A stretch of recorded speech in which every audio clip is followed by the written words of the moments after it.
Hey my loves, welcome to Mommyhood Village with your girl Norma, Nomza, your relevant show me. So in today's episode, I have invited a school teacher. So today's topic will be motherhood in the eyes of a school teacher. I mean, we are parents, we trust them with our kids.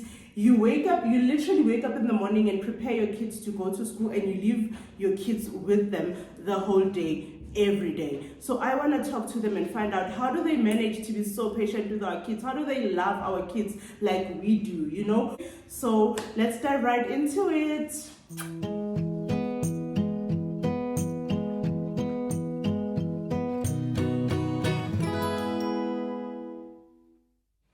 Welcome to Mommyhood Village. Thank you. Please introduce yourself. Okay, so my name is Jabulile Sikonde. I am a teacher, amongst other things, a tutorer, a law school candidate, and a law school graduate. Listen to that. A woman doing it for herself, a lady of many talents. So the reason why I invited you today is because this is Mommyhood Village. So it's not only mothers, it's fathers, it's aunties, motherhood as a whole related. So I wanted to invite you so that we can talk about how do you deal with our kids? How do you deal? They scream, they throw tantrums, they drive us crazy at home. How do you deal with them? How do I deal with them? I think, okay, I'll just start off with a bit of my journey. I hope you don't mind. Of right? course. So I am the last born, né? So obviously I didn't have any younger siblings that I grew up with. So when my brother had his first child, it was so exciting because it felt like, oh, I can finally be a big sister, you know, or something. So when my nephew was born, I think that's when I realized that I love kids. Oh. Yeah, so I realized that I love kids so much, so point whereby I basically raised him, you know, like I would do everything for him. I would change his nappy. That's how I'm in high school, but it was just so exciting, you know. And then he had a daughter, and that's when I was like, okay, no, this is amazing. Now there's someone that's a girl that can look cute, so I would do her hair and all of that. So I think that's where my love for kids stemmed, right? And then fast track, finished school, and I'm like, now what, you know? So I just decided, okay, I'll study, but I'll work because I still want to make money for myself, you know? And I went into education because I love kids, right? So the how do I do it? I do it because of the love that I have. I think that's the most important part. And I think what you just mentioned right now, which is very interesting, is the love for kids that we have. Yeah. I mean, it's so weird that I'm not really yet into the education system, but I love kids. I've always said, people who know me knows that I would go into teaching any day because of my love for kids. And I'm glad to hear that you're doing it for the love of it. By the way, she doesn't have kids of her own yet. She's a baby as herself. But I also did mention in the channel that this is not only for mothers who are mothers physically, it's for aunties. She did mention that she's an auntie. That's where her love for kids started. I think that is more important. But is education your only love, or are you pursuing other careers? So okay, I believe that one can have multiple purposes or multiple things that they actually love. And I think I've proven that to myself, you know, because I thought, okay, my love for kids, that's it, you know. But at the same time, I love law just as much, you know. I can wake up at night and read judgments because that's another thing that I love, you know. So I am pursuing other avenues, but the gist or the majority of my career at the moment is educational based, in a sense that I am teaching, I am tutoring, and I also teach ballet. So yeah, everything is just centered around the kids. And to be honest, I love this stage of my life. And once I'm ready then to say, okay, yeah, I've done this part of my passion or my love, then I'll then move on to the more serious career, which would be law. So yeah. Of course. But now let's. I think all parents at home have the same question that I have. How do you deal with, because it's not only my kids, it's a lot of kids, and you don't have kids of your own. I think most parents think that, okay, maybe that teacher is a mother also, so if my child throws a tantrum, they'll understand. But in your case, you don't have kids of your own yet. How now do you tolerate those little rascals that are screaming every day and throwing tantrums? Okay, I think for me, I've always been a patient person, even with myself, and even if something is like very frustrating, because it does get frustrating when I'm dealing with 12 kids in the class and one is going through their own mood and the other one is going through another mood. But I think when you have the act of patience, you're able to say, okay, let me try find a way to deal with this child, and then if that doesn't work, tomorrow we'll try another method. So for instance, this one today is throwing a tantrum and he's boxing other kids, right? Cool. It's disrupting the whole class because now the whole class is distracted because of that one child. Of course. So I'll say, okay, let me call this child aside and say, okay, speak to them and ask them nicely to please stop because they are disrupting the rest of the class. If not, I'll take measures like you're not going outside, or you're just going to sit in the class for 5 minutes, then you'll come out. And in that way, I'm not shouting, I'm not fighting with them. We're giving each other the space, and then once I'm ready to finally deal with the behavior that you are doing in my class, then I can finally deal with it. So I think, in essence, what I'm trying to say is patience. Like, you need to be patient and you need to have the heart for it. So that's how I do it. Like, but you also look like a softie, don't they? I feel like you are too soft for our kids, eh? Yeah, I'm the teacher that they love, and I think that's why they're able to listen to me. If a child is like looking at you and they're aggressive and you don't have, like, kids read energy. Like, when I tell you that kids read energy, it's a fact. So if you're harsh and ugly towards the child, then the kid won't enjoy you or won't even listen to you when because they enjoy the attention that you give to them when you're shouting at them. Of course. But I believe, like, the first instance with the child is what matters most. Like, if you're welcoming and you're like, hi, the rest is history. Wow. Now you know the tricks around them. Okay. The rest is history after that. Okay, I think I'm going to give you a platform. I feel like I want to give you a platform to advise us as parents, right? I know you deal with kids every day. And I know there's this one thing that you just want to tell. This is a YouTube channel. A lot of mothers are going to see this. What is that one advice that you want to give us as parents dealing with our kids at home that probably makes it difficult for you to deal with kids here? For example, maybe I'm a mother that just, I don't do corporal punishment. I don't beat my kids up at all. Would you advise us, you know what, just beat up, spank that baby a little bit to make it easier for us? Okay, I'm just making an example. Spank that baby a little bit at home to make it simpler for us at school. We bring our kids and we expect you to handle the whole discipline, forgetting that charity begins at home. So we have to also help you guys out to manage our kids. Okay. So my suggestion would be, firstly, if the child is already in daycare, right?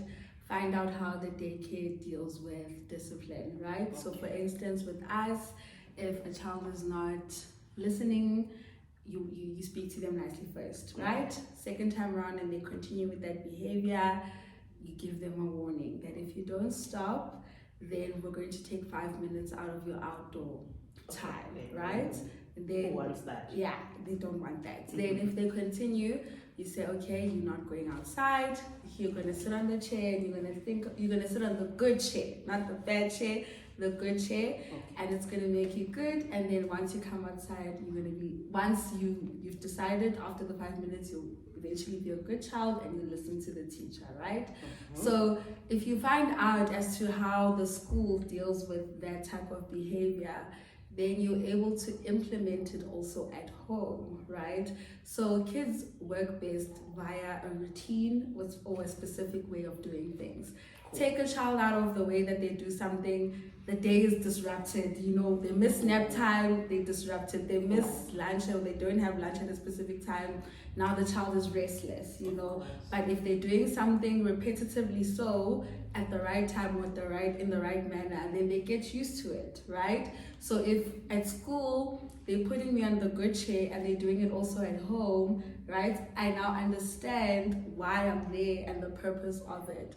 So like I said, my suggestion would be to find out how the school deals with discipline in that instance, and to also ask about the behavior of the child at school, to ask about the behavior of the child, because sometimes as teachers we are scared to say, are you watching violence with the kids? Because this week Umtanaka's just been fighting, wrestling, and there's certain things that we also observe that, okay, this child this week is crying a lot, maybe something is going on at home, but because the parent is not approachable, we can't even now ask you, because it might come across as, okay, why are they asking, why do they want izinto zasendlini and so forth.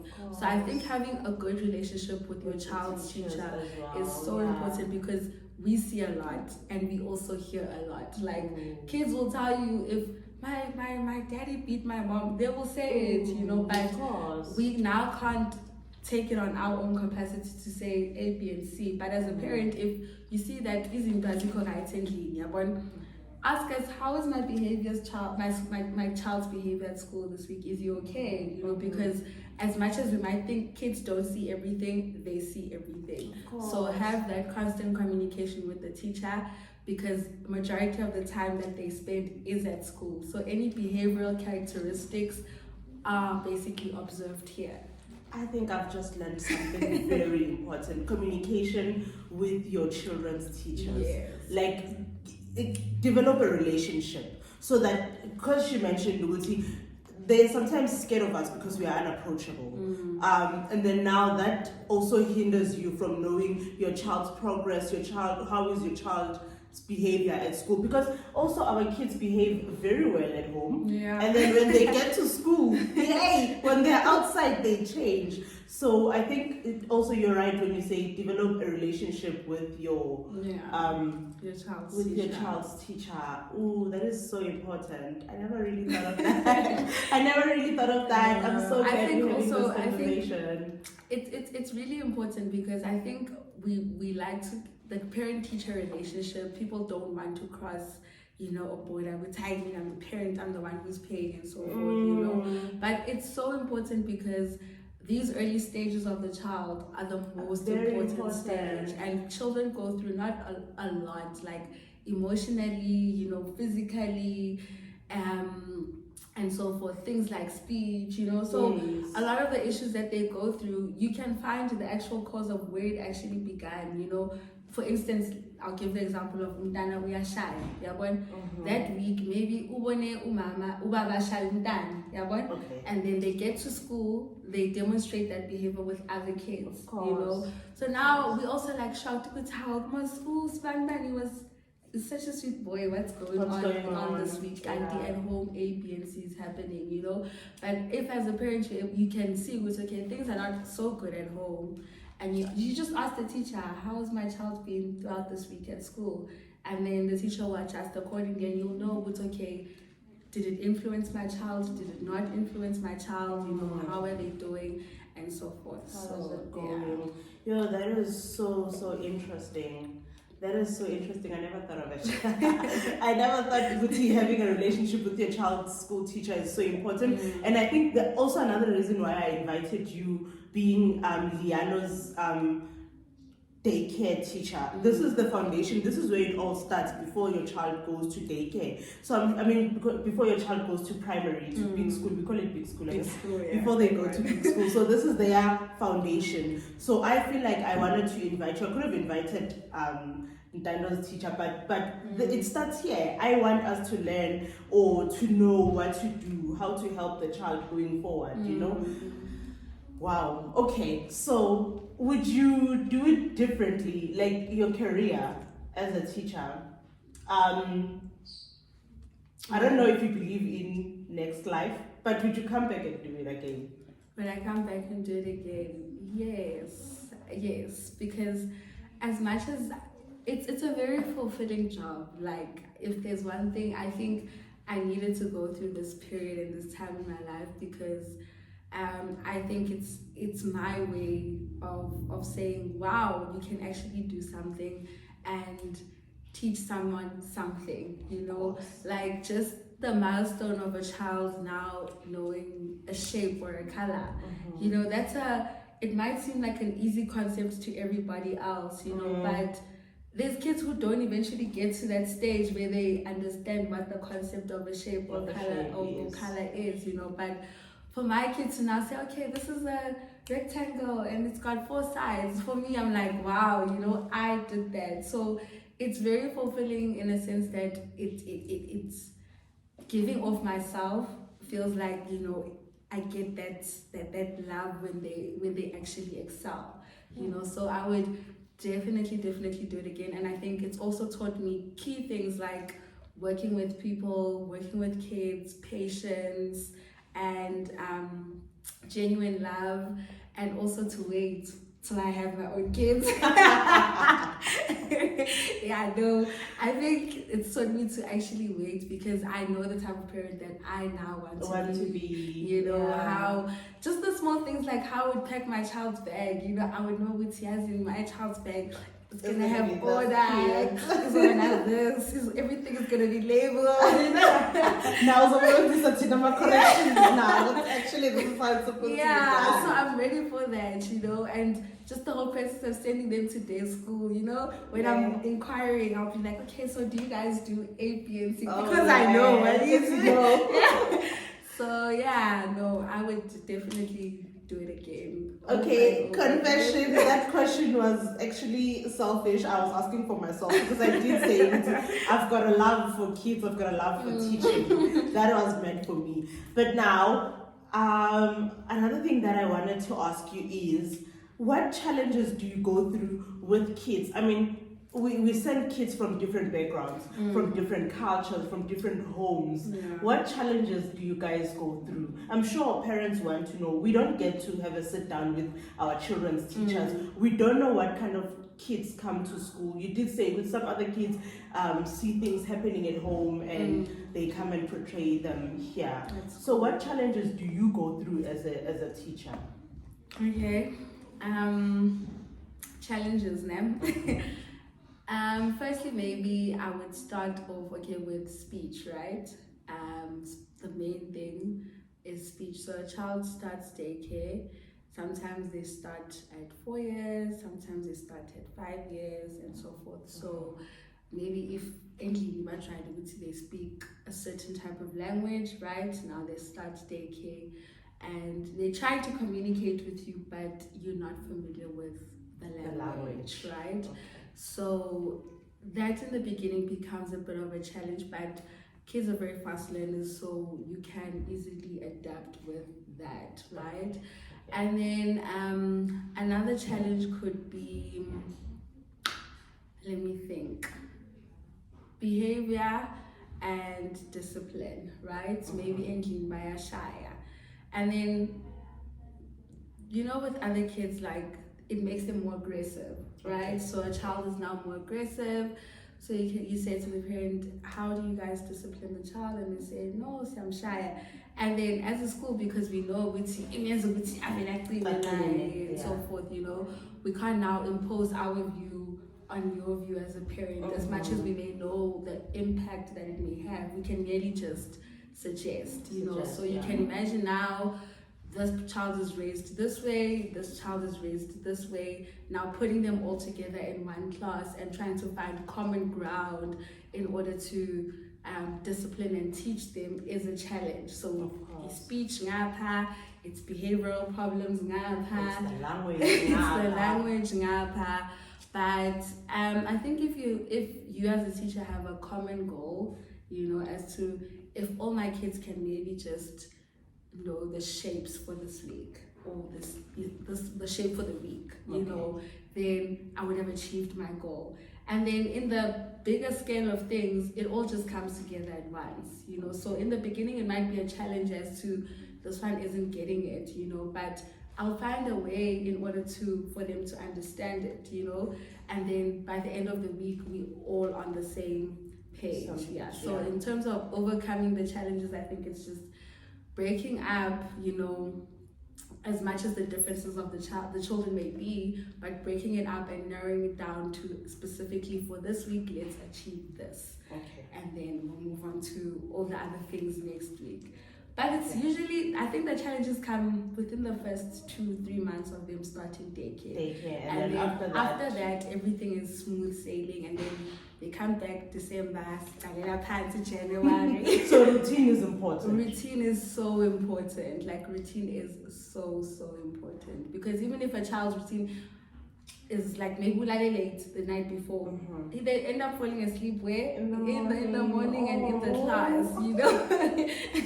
And then I'll ask, what time did whoever sleep last night? They'll be like, I won't talk. It's okay. That explains it. Or maybe they got you know, because that happens.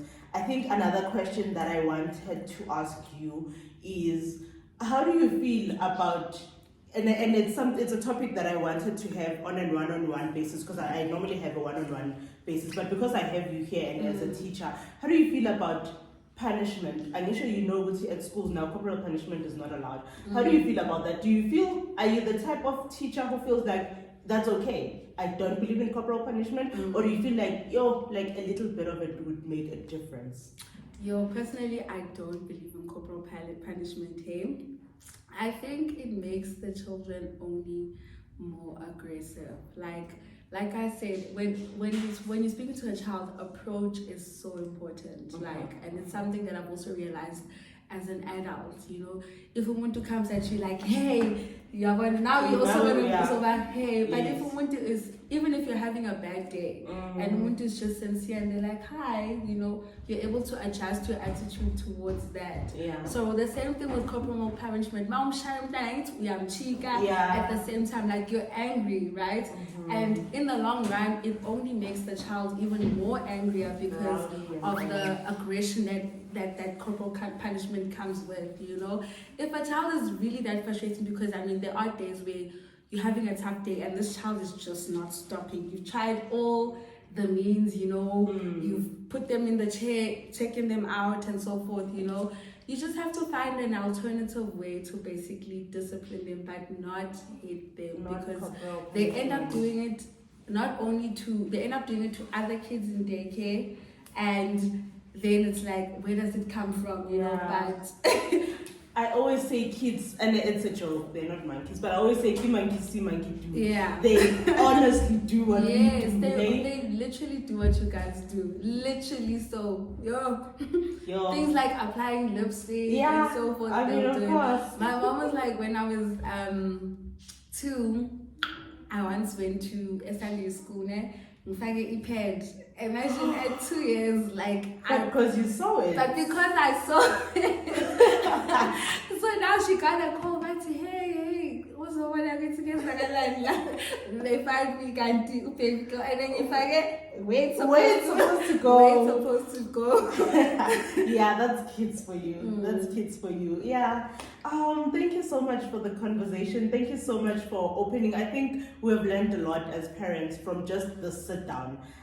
And I always say this is my mission in this channel, to educate, to learn. We learn every day. We're raising kids, we're raising presidents, doctors, or whatever. So we want to know, we want to learn, we want to be better parents. I mean, I grew up in a household where I was bitten. My mom used to beat me. But now I'm that kind of a parent who doesn't believe in beating. So I feel like having conversations, sit down conversations like this with our children's teachers, with each other as mothers, as fathers, as aunties, we learn from each other, you know, how to do things. There's no manual. I always say in the channel, there's no manual for raising kids, but we learn from each other. Definitely. Yes, thank you so much for coming to Mommyhood Village. Pleasure. Please, guys, don't forget to subscribe. Please subscribe. The village is growing so quick and it's so beautiful to watch. And don't forget to like and comment. Tell us what you think. What you think about the conversation. Tell us your views. Ask questions. Actually, she will be at the village and she will be able to respond. Yes. So if you've got questions for a teacher, you've got a child who's still at daycare, ask questions. I will be more than happy to assist. Thank you so much for watching.